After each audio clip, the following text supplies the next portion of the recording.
जय श्री राम मित्रों। तो स्वागत है तमारू एक मारा नवा ब्लॉग में। ने फाइनली આપણે આવી ગયા છે આપણી વાડીએ ભેંસું ચારવા। જોવા જો ચરી રહી છે આપણી ભેંસું અને ઘણા સમય પછી આજે પાછી સોયડી છે આપણે ખીલથી, એટલે ધ્યાન પણ બહુ રાખવું પડે છે જી આજ, કારણ કે પહેલો દિવસ છે। जो हजी तो एमने मस्त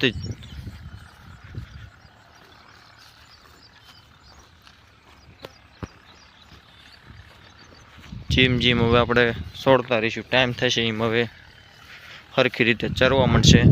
बाकी जो हजी तो हजी मस्त ज करे छे बधाय।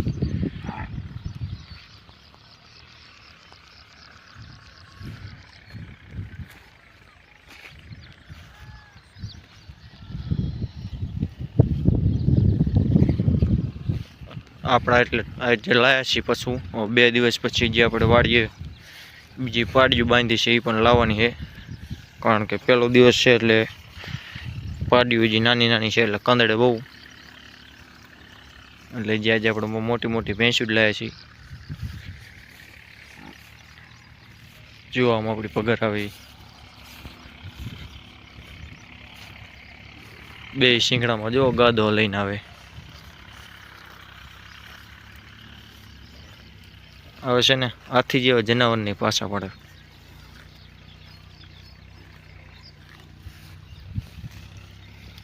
તો હવે આજે આપણે બપોર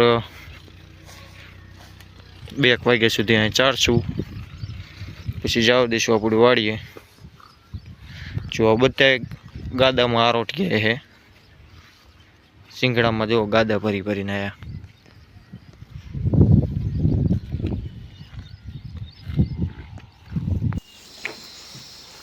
તો આપણે નાખી દીધી છે બધાને નીણ,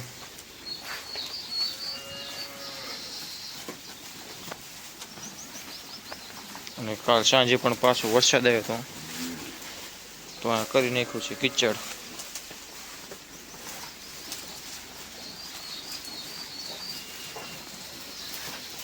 ઓલી સાઈડ પણ આપણે ગાયું બાંધી છે।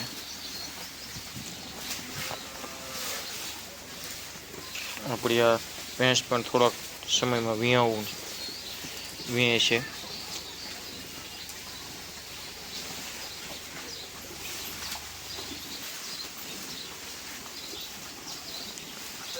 આ છે એની પાડી।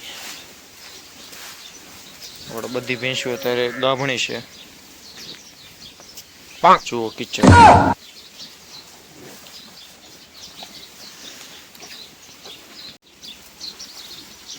જો દેશી ભેંસ જાફરાવાદી, સામર શંકર ગાયું HF ગાયુંની ખાવાની સ્પીડ ભેંસું કરતાં પણ ઘણી જ વધુ હોય છે। જો આ આપણી ભેંસું ખાઈ,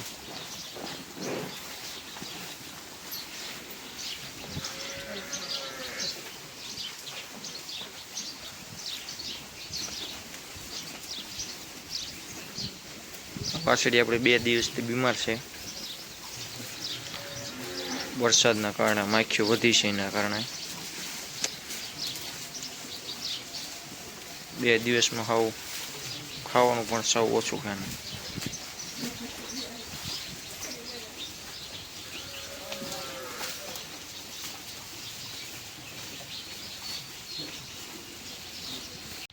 તો હવે આપણે પાડા વાસડા પાઈ દીધા છે, આ 3 ભેંસું પણ બદલાઈ વેરી છે, કારણ કે હવે કરવું છે આપણે મિલ્કિંગ સ્ટાર્ટ, એટલે હવે બદલાવી। અને આપણા માટે એક દુઃખદ સમાચાર છે કે આપણી આ બેઠી ભેંસ એક્સપાયર થઈ ગઈ। ભગવાન આની આત્માને શાંતિ આપે।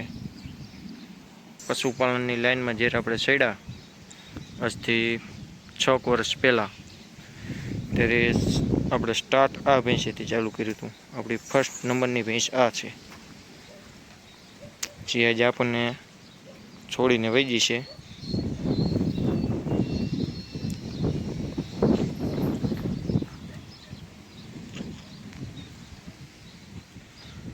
આ બધું પછી આપણે કર્યું. આ ભેંસું બધી પછી લાવ્યા, પહેલાં ભેંસ લાવેલા હતા આપણે.